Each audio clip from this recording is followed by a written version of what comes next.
नमस्ते साथियों, मैं doctor D P. Goswami, SPC government college Ajmer. आज आपको आधुनिक भारतीय इतिहास में बंगाल के शासनकाल के बारे में अपनी बात रख रहा हूँ। बंगाल में लॉर्ड क्लाइव ने शासन स्थापित होने के साथ ही द्वैत शासन की नींव डाली। यह शासन 7 वर्षों तक चला, जब तक क्लाइव बंगाल का गवर्नर बने रहे। जैसा कि आपको विदित ही है, बक्सर के युद्ध जो 1764 में लड़ा गया, उसमें भारतीय शासक पूर्ण रूप से पराजित हो गए और अंग्रेज़ों को भारत में अपनी सत्ता स्थापित करने का मौका मिला। तो क्लाइव ने, जो एक प्रशासनिक अधिकारी भी थे, ने बंगाल में द्वैत शासन की शुरुआत की, जिसमें दीवानी और निजामत के अधिकार दोनों पूर्ण रूप से तो कंपनी के पास थे, लेकिन प्रशासनिक दायित्व के दृष्टिकोण से, क्योंकि अंग्रेज बंगाल के लिए नए थे और वो स्थानीय लोगों की मानसिकता से भलीभांति परिचित नहीं थे, तो क्लाइव ने कूटनीति का परिचय देते हुए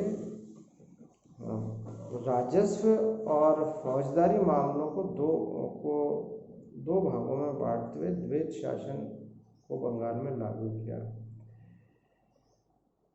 जिसमें प्रशासनिक दायित्व का कार्य तो बंगाल के नवाब को दिया गया, जबकि राजस्व वसूलने का कार्य ईस्ट इंडिया कंपनी ने स्वयं अपने पास रखा।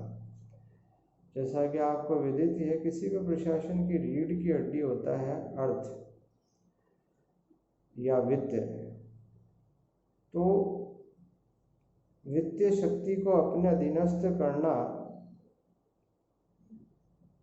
अंग्रेजों को अत्यंत जरूरी था, क्योंकि वित्त वसूलने से ही उनका भला होना था।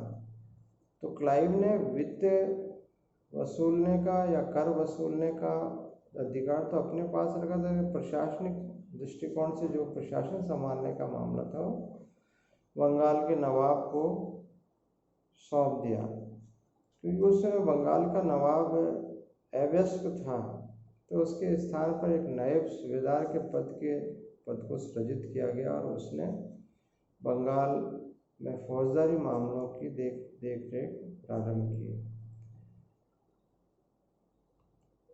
दीवानी अधिकार जैसे ही ईस्ट इंडिया कंपनी को मिला, ईस्ट इंडिया कंपनी की माली हालत में आमूलचूल परिवर्तन होने लगा। इस कारण से उन्होंने मालगुजारी के साथ साथ न्यायिक व्यवस्था भी करना प्रारंभ कर दी। दीवानी का भार जो बंगाल के मोहम्मद रजा खां और बिहार के राजा संताप राय के नामक 2 अधिकारियों को सौंप दिया गया। प्रारंभ में दीवानी कार्यालय मुर्शिदाबाद तथा पटना को बनाया गया, जहाँ से वे सारे कार्यों की देखरेख करते थे। फौजदारी मामलों को सुलझाने के लिए ईस्ट इंडिया कंपनी ने बंगाल के नवाब को 53 लाख रुपए वार्षिक देना का निश्चित किया। क्योंकि मैंने जैसे पूर्व में बताया, नवाब अवयस्क था, इसलिए उसके सहायक के रूप में मोहम्मद रजा खां को नायब सूबेदार के रूप में नियुक्ति दी गई। द्वैत शासन के दोष क्या थे? जो द्वैत शासन के जो मूल दोष थे, वो प्रमुख तो ये थे कि बंगाल, बिहार और उड़ीसा में अंग्रेजों का सुदृढ़ शासन स्थापित हो गया, उन्हें आधार मिल गया, और इससे कंपनी को 30 लाख पाउंड की वार्षिक वृद्धि हुई। प्रशासन कमजोर होने के कारण आम जनता को नुकसान उठाना पड़ा और ईस्ट इंडिया कंपनी ने अधिक से अधिक धन की उगाही प्रारंभ कर दी।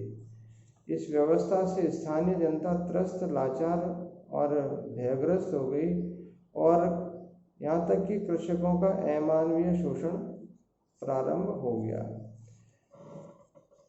क्लाइव द्वारा स्थापित द्वैत शासन को 1772 ईस्वी में वारेन हेस्टिंग्स की नियुक्ति के साथ ही उसने समाप्त कर दिया।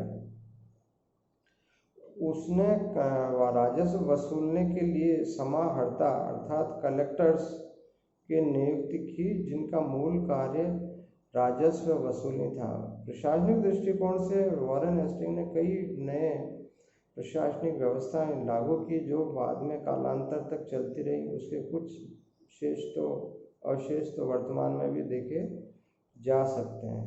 1773 ईस्वी में रेगुलेटिंग एक्ट पारित किया गया, जिसके तहत भारत में अंग्रेज ईस्ट इंडिया कंपनी द्वारा